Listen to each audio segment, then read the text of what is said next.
on the internet. You can go to our webpage at www.digitaldeath.com and you'll see we've linked to a bunch of the major Canadian refugee associations like CARE and the Canadian Red Cross. And in particular, the CARE organization has done something quite interesting. It's got an online donation form that you can actually fill out. But as we've linked to their site, so can you. And this is a very interesting campaign to CARE, and we've reached Brad Roach from CARE. Brad, can you explain how people can link to your site and help you do what you need to do to raise money? What would that be? The easiest thing is to put a link to our page for donations to our Kosovo Relief Fund. And they can send people directly to our donations page, and that would be just fabulous. Brad, I noticed as well on your website that you've got lots of news coming in from Kosovo. Why is that important to do that, would you say, getting that news out? I think that's probably one of the most important things that we as a relief organization can do, to have people understand what's happening on a day-to-day basis, what these refugees are facing, the situation in Kosovo and Albania and the other countries, really drive the need for what we do home to our donors. Okay, listen, thank you so much for that, Brad. Really appreciate your help. Thank you very much. Now, as you'll notice, you go to our website at www.digitaldeath.com. We've got all sorts of links there, but we're also asking you to send us your suggestions of other resources that you may have discovered or other ideas you have. And you can always write me at mark@thatwim.com. And now time for a look at the forecast where you live. Here's a look at the national weather picture. We will have a wet day for much of Atlantic Canada, but nice and sunny across the prairie provinces. This is the system that moved through Ontario and Quebec yesterday and is moving on through into Atlantic Canada, and it will trigger some showers and maybe about 10 millimeters of rain as well in some areas in Atlantic Canada. On the west coast, maybe a shower or two for southern coastal BC, but not too bad across the prairie provinces of Alberta, Saskatchewan, and Manitoba. We have 13 for Victoria today with some showers, occasional rain for Vancouver, cloudy in the interior, and maybe some light showers in the north as well. Situation changes, though, in Alberta, and mixed with sun and clouds for Edmonton. But look at the temperatures now, up to 14 in Calgary, a degree or two warmer south of that in Lethbridge. Nice sunny conditions right across Saskatchewan and Manitoba. High of 13 in Regina, 12 in Winnipeg, and we're even up to 5 in Churchill with maybe the chance of a flurry or two a little bit later during the day today. Into Ontario, mixed with sun and cloud in the northwest.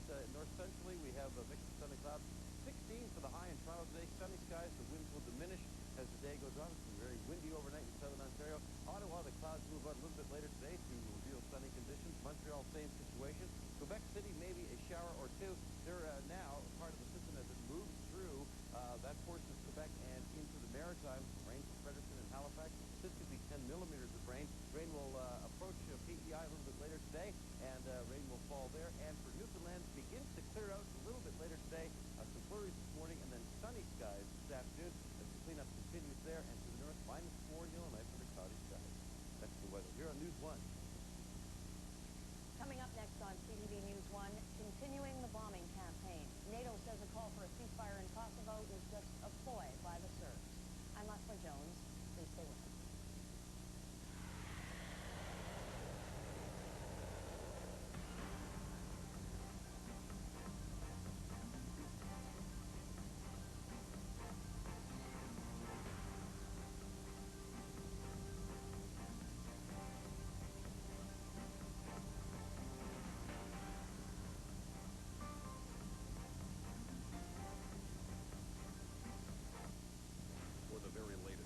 That Pierre Lebrun wrote. What can you tell us about that? The note, Leslie, was apparently in the form of a letter, a very angry letter addressed to OC Transpo Management. And in that letter, Lebrun identified people who, in his mind, had done him wrong over the years, both co-workers and OC Transpo Management. And he apparently deliberately went after people? Yes, that's a very clear indication from the police debriefing of the workers who were in the shop at the time. There's also this business of the gun jamming. We are being told by police investigators this morning that what people actually were seeing was Lebrun changing clips in his .306 Remington. They thought the gun was jammed. He was just changing his clips and getting ready to shoot again. Dave Rinn, thanks so much for joining us this morning. The president of Cyprus says that Milosevic is willing to release the 3 U.S. soldiers who are in Serb custody. And while the delicate negotiations are still continuing, the Cypriot leader says the 3 could be freed as early as today. I have indication that if all goes well, I will be able to bring these 3 soldiers, American soldiers, to Cyprus and to freedom. These 3 American soldiers were captured by Serb forces last week near the border with Macedonia. U.S. President Bill Clinton has been demanding their safe release. President Milosevic should make no mistake. We will hold him and his government responsible for their safety and for their well-being. And the soldiers' families have been holding vigils and saying prayers for their release. It's a desperate measure that NATO has been trying to avoid, the possibility of sending the Kosovo crisis into new and dangerous territory. Key members of the Chrétien cabinet meet this morning in Ottawa to talk about the possibility of sending ground troops into Kosovo. Foreign Affairs Minister Lloyd Axworthy says that there have only been preliminary discussions so far. Meanwhile, for the first time since Operation Allied Force began 2 weeks ago, NATO warplanes have penetrated Serbian armored vehicle columns, hitting units directly involved in the ethnic cleansing. The latest wave of attacks hammered home NATO's rejection of Yugoslavia's ceasefire bid, an offer that was quickly dismissed in Western capitals as a diplomatic ploy. Fire crews in Novi Sad were back at an oil refinery as these blazes, blamed on NATO bombs, destroyed a garage and a warehouse. Few missiles fell near the airport. This factory in the central Yugoslav town of Lučani was also hit. 8 missiles reportedly blasted what the Serbs call a chemical complex and what NATO calls an explosives plant. And curious residents took to the streets of Podgorica to inspect these pieces of shrapnel, apparently from Allied missiles. Residents say explosions near the city shattered windows and splintered trees. NATO vows that it won't let up on the bombing until Yugoslav leader Slobodan Milosevic agrees to every one of the Allied demands. This offer may be one sign that he's rattled, but we're going to continue to rattle him until he makes an offer that meets our conditions. Yugoslavia continues to reject one of those conditions, foreign peacekeepers. And in a profile airing tonight on American television, Milosevic also maintains he's not responsible for the ethnic cleansing campaign.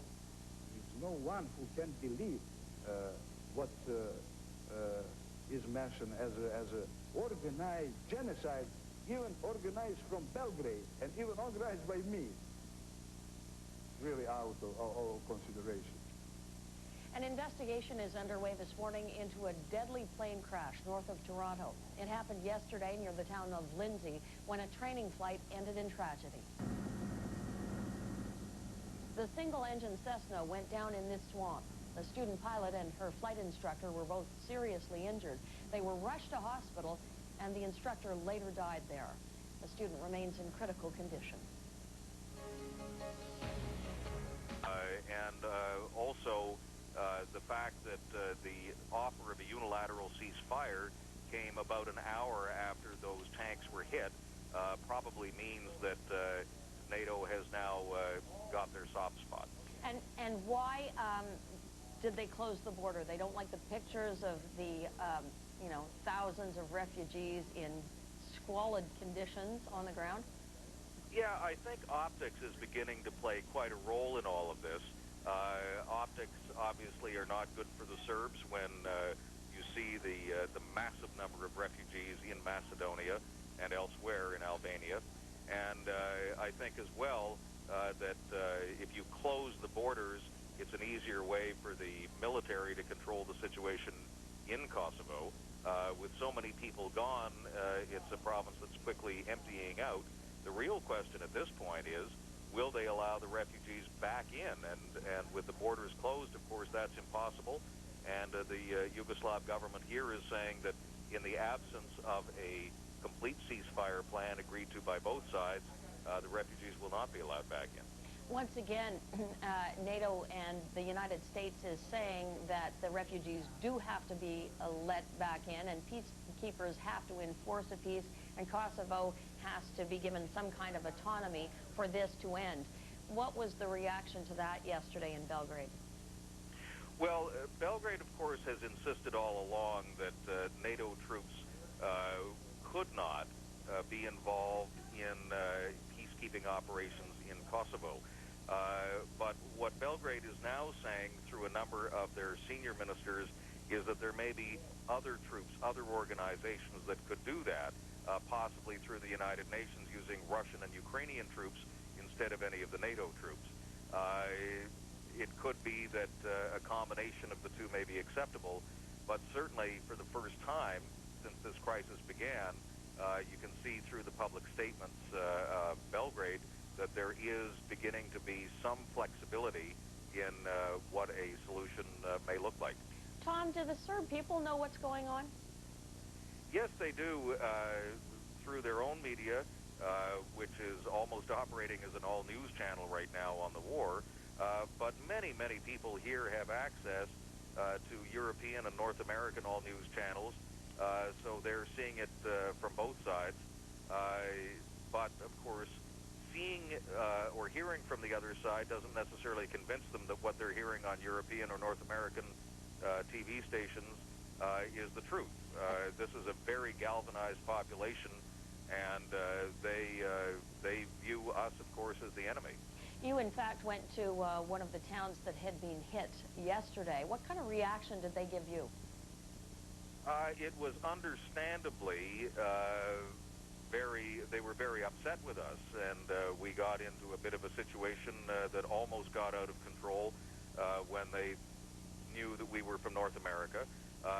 Tremendous anger on the part of the people, but more than that, confusion. The question we keep on getting is, why are you doing this to us? And, of course, there's little point in trying to explain it. CTV's Tom Clark in Belgrade. Thanks so much for this, Tom. Thanks, Leslie. 2 suspects face murder and conspiracy charges in connection with one of the most tragic terrorist acts in memory, the 1988 bombing of Pan Am Flight 103 over Lockerbie, Scotland. Libya handed the men over to authorities yesterday after years of negotiations. The trial will be held at a decommissioned U.S. naval base in the neutral territory of the Netherlands before a Scottish judge. 270 people died on board and on the ground. Most of them were Americans. Now here's a quick look at this morning's business, sports, and weather headlines. In business news, Canadian Airlines is looking for investors. The airline is expected to report a loss of up to $130 million. By us, and GE says okay. GE said no, too late. Then we talked to them, and eventually they said yes. 2 morals here. Number 1, stand up for your rights, just like Carmel did. Number 2, keep our 1-800-387-4499 number very handy, by the phone. I'm Dale Goldtop for News 1. And children who were sacrificed